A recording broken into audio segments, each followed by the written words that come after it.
అందరికీ నమస్కారం అండి.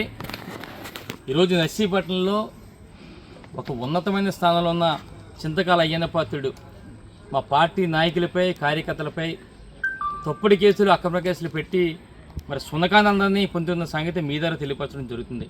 ఎందుకంటే మొన్న మాకరుపల్లి మండలానికి సంబంధించి బైవరం గ్రామంలో మా పార్టీ నాయకుడు మరి సుకల శ్రీనివాసరావు ఆ గ్రామంలో వీఆర్ఓ దగ్గరికి వెళ్ళి ఆ గ్రామంలో ఉన్న వీఆర్ఓ దగ్గరికి వెళ్ళి మరి ఏదైతే ఓట్లు ఉన్నాయో కేవలం వైఎస్ఆర్ పార్టీకి సంబంధించిన వాళ్ళే తొలగిస్తున్నారు, టీడీపీ వారు ఎందుకు తొలగిస్తారని చెప్పి మాట్లాడుతున్న సమయంలో పక్కనే ఉన్న తెలుగుదేశం పార్టీ నాయకుడు ఆ గ్రామానికి చెందిన లాలం సీతారామతేజ ఆయన ఏదైతే అందామో ఆయన వెంటనే మా పార్టీ నాయకుడిపై దౌర్జన్యం చేయడమే కాకుండా కొట్టడమే కాకుండా తిరిగి మరి వీఆర్ఓ మీద ఒత్తిడి తీసుకొచ్చి 1వ తారీఖున మరి 11 గంటలకు సంఘటన జరిగినట్లుగా ఒక ఫిర్యాదు చేయడం జరిగింది. ఈయనపై అంటే ఎప్పుడు ఇచ్చారంటే ఫిర్యాదు 1వ తారీఖున 11 గంటలకు జరిగితే ఈ 2వ తారీఖున రాత్రి 8 గంటలకు ఇచ్చారు.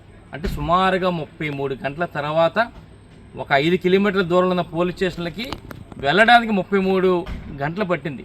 అంటే కేవలం వీఆర్ఓ మీద ఒత్తిడి తీసుకొచ్చి మరి మా పార్టీ నాయకుడి మీద కేసు పెట్టడం జరిగింది. ఇప్పుడు 2వ తారీఖు నైట్ అయినప్పటికీ కూడా 1వ తారీఖున ఏదైతే 11 గంటలకు జరిగిందో ఆ రోజు సాయంత్రమే మరి స్థానిక మరి ఎస్ఐ గారు మా పార్టీ నాయకుడిని మరి స్టేషన్కి రప్పించారు. సాయంత్రం 5 గంటలకి రప్పించి రాత్రి 9 గంటల వరకు కూడా పోలీస్ స్టేషన్లో కూర్చోబెట్టారు. మర్నాడు 2వ తారీఖున కూడా ఉదయం 10 గంటలకి వెళ్తే 2:30కి వదిలి 1 గంట భోజనానికి పంపించి మరి రాత్రి 8 గంటల వరకు కూర్చోబెట్టారు.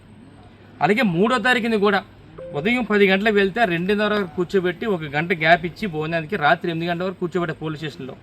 అలాగే 4వ తారీఖున కూడా ఉదయం 9:30 గంటలకు వెళ్తే మధ్యాహ్నం 2 గంటల వరకు కూడా అక్కడే కూర్చోబెట్టి మళ్ళీ మధ్యలో గ్యాప్ ఇచ్చి మళ్ళీ రాత్రి వరకు కూడా కూర్చోబెట్టారు.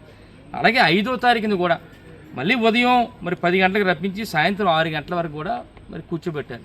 అంటే ఎంత దారుణం అంటే 2వ తారీఖుని ఎఫ్ఐఆర్ చేసినప్పటికీ కూడా ఈయన మీద కేసు కట్టినప్పుడు కూడా 3 రోజుల పాటు మరి స్టేషన్ చుట్టూ కూర్చోబెట్టి స్టేషన్లో కూర్చోబెట్టిన మరి అంటే కేవలం అయ్యన్న పాత్రుడు ఒత్తిడి మేరకు పోలీసులు అందరూ కూడా మా పార్టీ నాయకులను ఇబ్బంది పెట్టి తప్పుడు కేసు పెట్టడం జరిగింది. అంటే ఆశ్చర్యం ఏంటంటే మాకు ఏదైతే 4వ తారీఖున నర్సీపట్నంలో ఉన్న పీవీఆర్ సినిమా దగ్గర ఇదే మా పార్టీ నాయకుడు సుకల శ్రీను మరి ఏదైతే లాలం సీతారామతేజ టీడీపీ నాయకుడిని అక్కడ కొట్టినట్లుగా మరి టౌన్ పోలీస్ స్టేషన్లో ఫిర్యాదు చేయడం జరిగింది. ఎంత దారుణం అంటే అది ఎప్పుడు జరిగిందంటే 4వ తారీఖున మరి ఉదయం 12:30 గంటలకి పీవీఆర్ దగ్గర గొడవ జరిగితే వాళ్ళు రాత్రి 8 గంటలకు ఇచ్చారంటే సుమారుగా మరి 8:30 గంటల తర్వాత నర్సీపట్నం టౌన్ స్టేషన్లో ఇచ్చారు. అది కూడా మరి పక్కనే 1 కిలోమీటర్ దూరంలో. అంటే ఎంత దౌర్భాగ్యం అంటే ఈరోజు అయ్యన్న పాత్రుడు ఎంత దౌర్భాగ్య పరిస్థితులు ఉన్నాడంటే 4వ తారీఖున అంతా కూడా మరి మాకరపాలెం పోలీస్ స్టేషన్లో ఉంటే ఈయన మరి ఇక్కడ నర్సీపట్నం వచ్చి ఎలా కొట్టడం మాకు అర్థం కావట్లేదు. అంటే ఇది కేవలం ఈయన మీద కక్ష కట్టి పార్టీ నాయకుడి కదా వైఎస్ఆర్ పార్టీ నాయకుడి కదా అని చెప్పి తప్పుడు కేసులు పెట్టించి 2 కేసులు పెట్టించి 2 కేసుల ద్వారా రిమాండ్కి పంపించడం కాకుండా ఒక మరి రౌడీ షీట్ కూడా ఓపెన్ చేయలేని తాపత్రయంతో అయ్యన్న పాత్రుడు చేస్తున్న కార్యక్రమం అని చెప్పి సందర్భంగా తెలియపడుతుంది. అందుకనే ఈరోజు మరి అడిషనల్ ఎస్పీ గారిని కలిసాం. మరి ఎట్టి పరిస్థితులు కూడా మాకరపాలెంలో పోలీస్ స్టేషన్ తాలూకా ఈ సీసీ ఫుటేజ్ అంతా కూడా వెరిఫై చేయమన్నాం. ఈయన ఇక్కడే ఉన్నప్పటికీ కూడా తప్పుడు కేసు పెట్టారు కనుక దయచేసి 2 కేసులు కూడా తప్పుడు కేసులు కావాలని మరి ఒత్తిడి మీద అయ్యన్న పాత్రుడు ఒత్తిడి మీద చేసిన కేసులు కనుక వీటిని వెంటనే తీయాలని చెప్పి అడిషనల్ ఎస్పీ గారిని కోరడం జరిగింది. ఒకటే చెప్తున్నా, ఈరోజు నర్సీపట్నం పోలీసు వారి పరిస్థితి ఎలాగుందంటే ఈరోజు ఉదయాన్నే స్టేషన్కి రావడం, సెల్ ఫోన్ చూడడం. సెల్ ఫోన్ ఎందుకంటే అయ్యన్న పాత్రుడు ఎప్పుడు ఫోన్ చేస్తాడా, ఎవరిని బుక్ చేయాలా, ఎవడి మీద తప్పుడు కేసులు పెట్టాలా, ఎవడి మీద అక్రమ కేసు పెట్టాలని చెప్పి అయ్యన్న పాత్రుడు ఫోన్ గురించి వెయిట్ చేసే పరిస్థితి ఈరోజు నర్సీపట్నం పోలీసులకి.